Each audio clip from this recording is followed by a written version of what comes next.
Sahabat Lentera Petani, ketika kita mendengar kata pupuk, pasti terlintas di benak kita tertuju pada pupuk urea. Tak dapat dipungkiri pupuk urea merupakan pupuk utama yang mengandung unsur hara nitrogen tinggi. Efek dari pupuk urea sendiri memang sangat cepat terlihat hasilnya setelah proses pemupukan tanaman. Hal inilah yang merupakan salah satu magnet tersendiri bagi para petani.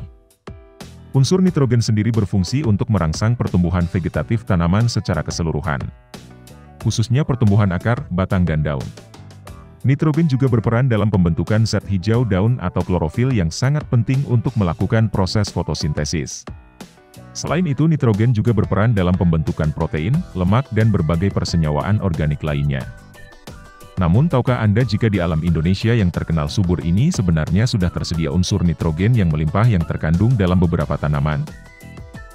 Nah, sahabat Lentera Petani, pada kesempatan ini kami ingin berbagi pengetahuan tentang tanaman apa saja yang kaya akan nitrogen. Sebagian besar tanaman kaya nutrisi ini dapat ditanam di rumah dalam skala kecil untuk dijadikan kompos yang mengandung unsur hara nitrogen cukup tinggi.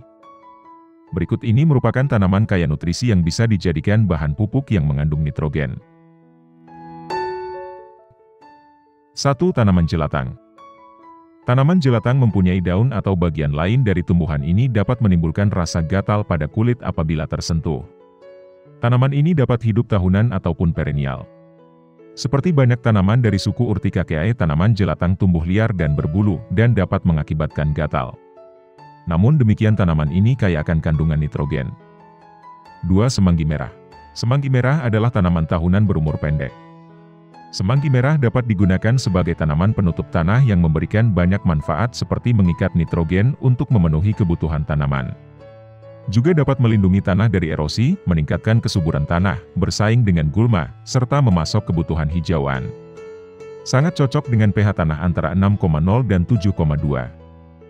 Sahabat Lentera Petani, perlu diketahui bahwa kandungan nitrogen dalam semanggi merah terakumulasi dalam bintil-bintil kecil pada akar semanggi saat mereka tumbuh. Ketika akar mati, nitrogen dilepaskan ke tanah untuk digunakan tanaman lain.